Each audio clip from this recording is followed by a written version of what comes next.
Hello YouTube, it's Ryan here with Hobbies of Man once again, and today we're going to be doing another manga review. Today we're going to be looking at Vinland Saga, and we're going to be looking at the third arc, which is the Eastern Expedition arc, which is chapters 100 to 166, which is actually 67 chapters because it includes chapter 100. So, yeah, I was not planning on doing this video right now, but I was reading the rest of this volume because only the first third of it is part of the expedition arc, and I realized that this volume has like 25 pages of it where it's not any manga, and you can kind of notice there, you notice that big white stripe right, let's see if I can show you right there.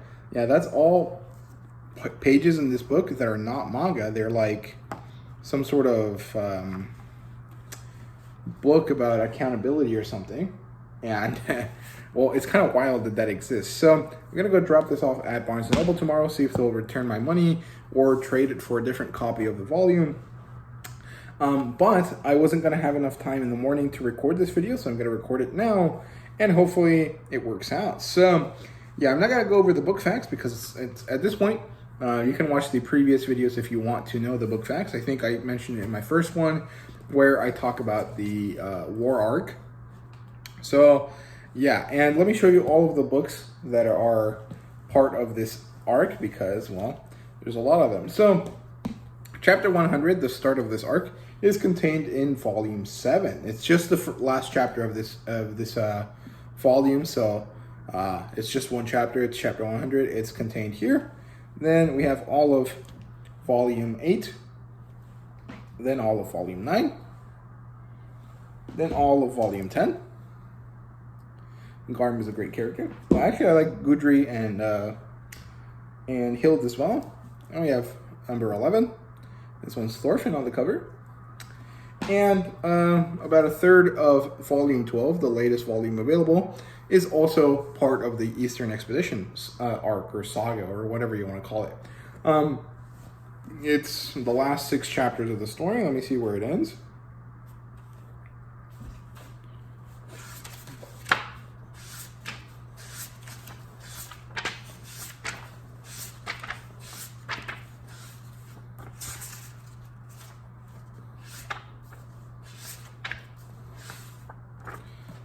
So it ends right there. As you guys can see, that's more or less a third of the book. And this book is significantly skinnier than the rest of the manga, and I'm guessing it's because of these pages right here. So it is what it is, but there you go. So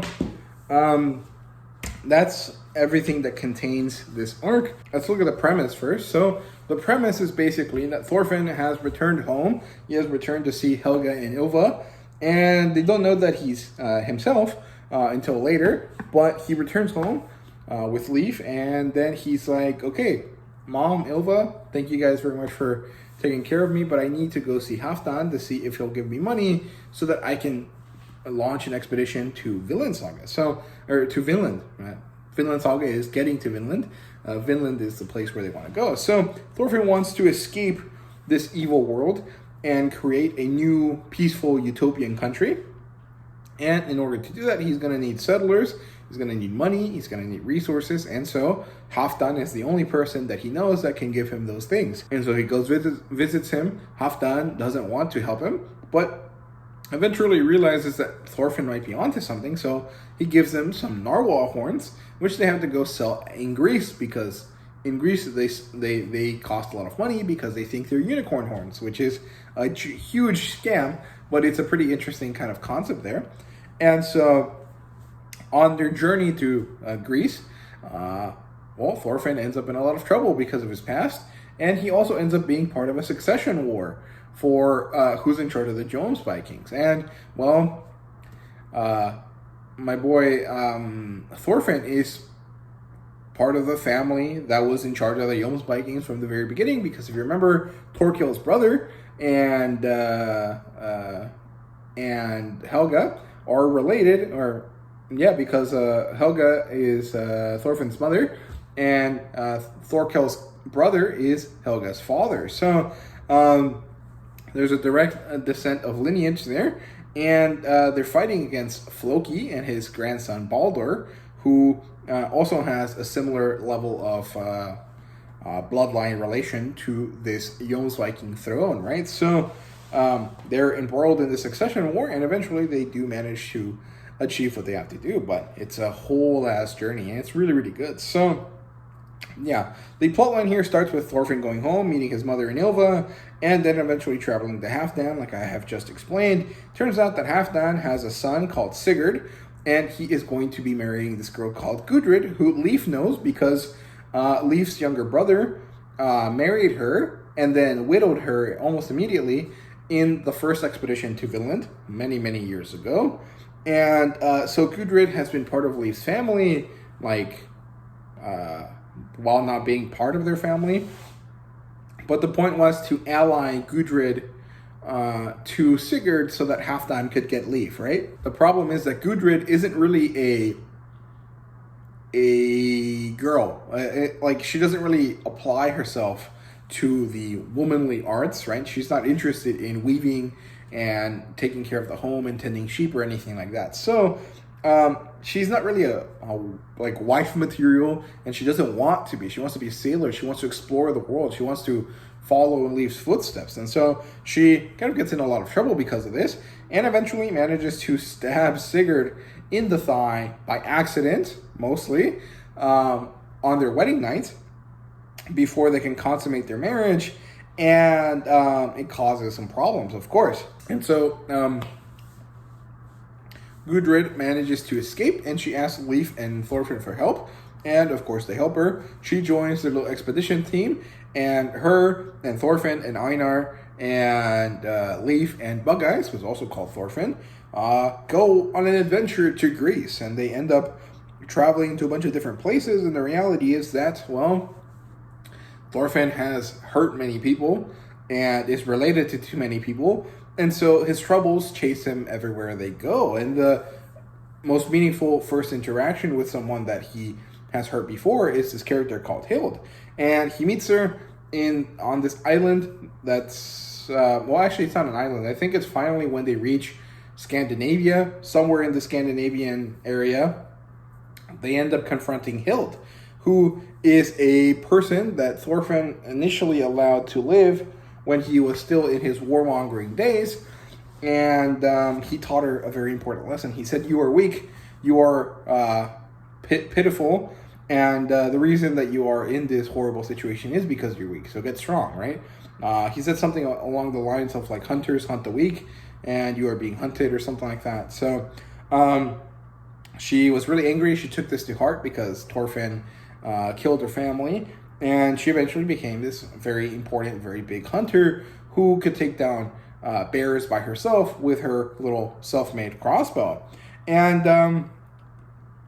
they have this big confrontation that ends up with Thorfinn basically asking her for forgiveness, or at the very least allowing her to spare him for a few years so that he can manage to find the people he needs and the things he needs to do in order to get the Vinland colony started. And eventually she manages to not forgive him, but allow him this boon, this mercy. And so she joins their trip, and she's like, "I will be with you guys because I do not trust you to not become the man you once were. And so I will be with you always, ready to shoot you and murder you if you ever decide to hurt anyone ever again." And it's a pretty interesting relationship that they have. And yeah, so along this travels, they also pick up Carly and this dog, who Carly is a little baby, and he basically becomes Thorfinn's son by accident, but basically because it is what it is. And then we eventually switch over to Torkel, who is having battle withdrawal.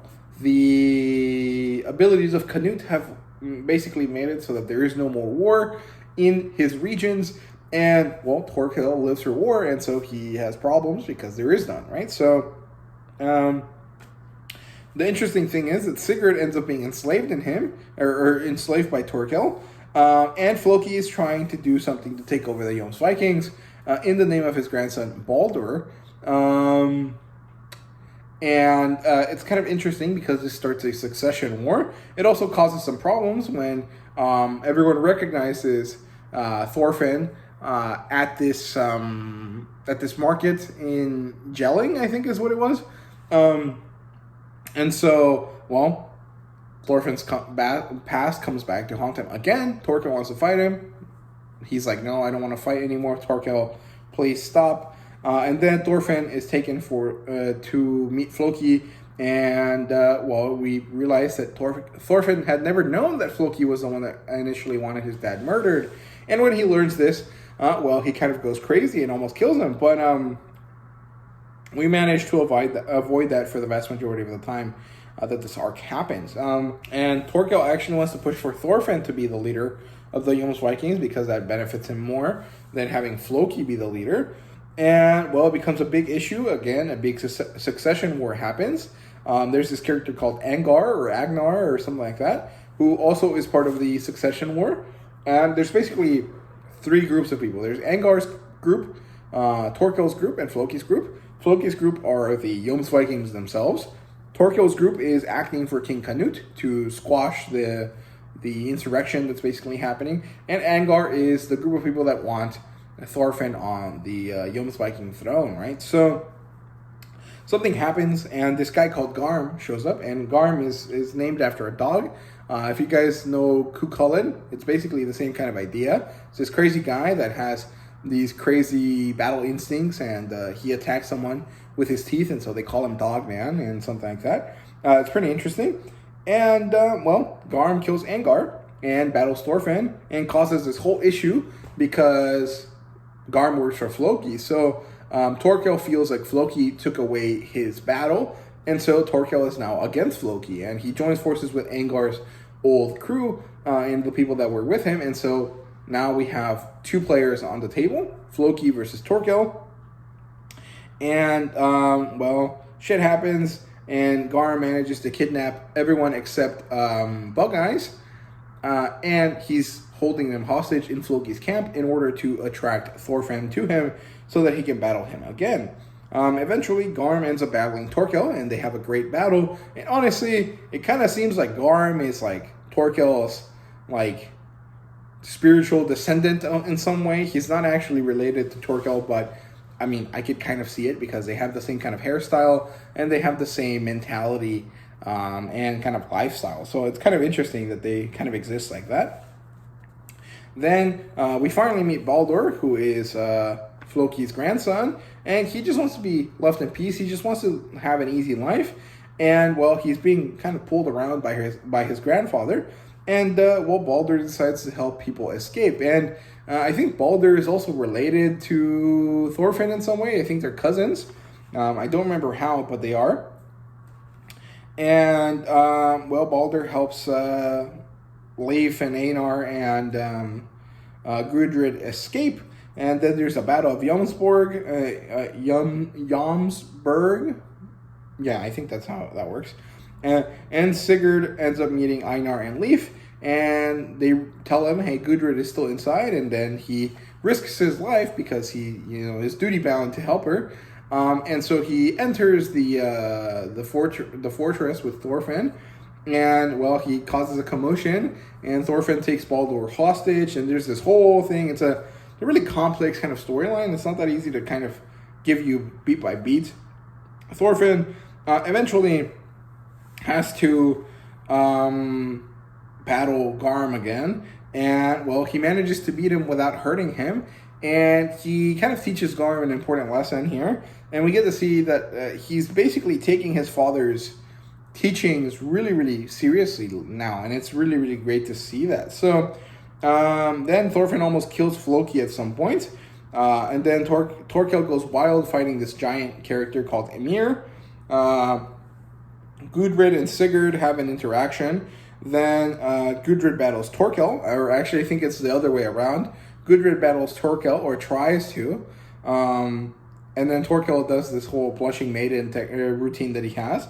And then Gudrid and Sigurd talk, and so Sigurd goes home. He's like, okay, I'm never going to be able to get this woman back, so I'll leave her with Thorfinn, and I'll move on to do other things. And finally, the Jomsviking issues have been resolved. by Thorfinn taking on the responsibility of leadership and then removing them and disbanding the band and telling them all to go away, to go live their own lives. And well, it doesn't go that well, but it works. Thorfinn has finished his job, and the cycle of violence will generally be lesser than before because there's not this giant organized army ready to do what needs to be done, right? So yeah, and finally the journey ends with a beautiful little wedding at Halfdan's farm, where Gudrid and Thorfinn can finally be husband and wife, and it's a really, really cute ending there. So yeah, really good stuff. I really enjoyed it. I thought it was a great plot line. It's not as good, like it doesn't have as many emotional highs, in my opinion, as like the war arc or the slave arc. But I do like the Eastern Expedition a lot, and I love the characters here a lot more than the previous ones. So let's talk about the characters. Gudrid is amazing. I love her. I really enjoy her, like, I don't want to be a traditional girl kind of vibe. She's quirky, she's different, but she's also really down to earth and great and meaningful. And she is a powerful person, like as an individual, not like in strength, but like in conviction and love and emotion. She's wonderful. I really like her a lot. She reminds me of like the few times that we get to see Thorfinn's mother as a younger woman. I really like that a lot. And she's also just really, really cute. Garm is a crazy character. He's the young version of Thorkel. He's basically the Thorkel to Thorfinn's Thors. So the same relationship that Thorkel and Thors have, Thorfinn and Garm have. And I'm really hoping that he comes back later to a different moment, right? Because that'd be really fun. Baldur is mostly just an innocent young boy. He doesn't really have any desires that are too crazy. He just wants to fish and have fun with his grandfather. And Floki is, of course, the asshole, like always. Thorkel is always as fun as he usually is. And he's really, really crazy, and he's really funny, and I quite like him a lot. And Sigurd is an interesting character. I really love his character development, but he's basically just like Halfdan 2.0, but he's much better. And I also really like the development that Halfdan gets retroactively thanks to Sigurd. So that's really, really good stuff. In terms of world building, there really isn't too much. It's just a Jomsviking succession and some things that we get to learn here and there, mostly the narwhal horns being mistaken for unicorn horns and the huge meaningful scam that is. Then in terms of artwork, it's amazing. It's really, really good. Love it. It's just so amazing and so wonderful. And there's actually no fan service in this part of the story, so that's kind of interesting. And ratings-wise, this is a 4 out of 5. Like I said, it's really, really good. But there's no like crazy emotional highs that I felt in this arc compared to the slave arc. So it is what it is. But I think it's because the slave arc, like the moment of pacifism that is really, really crazy in that arc, it's just like the climactic peak of Vinland Saga, and I'm not sure that there's anything that can really top that. So yeah, but good stuff. I really, really enjoy it. So there really isn't too much else to say. I hope you guys enjoyed the video. If you did, please leave a like, subscribe, and comment down below. Let me know what you thought. And thank you guys so much for watching. See you guys later.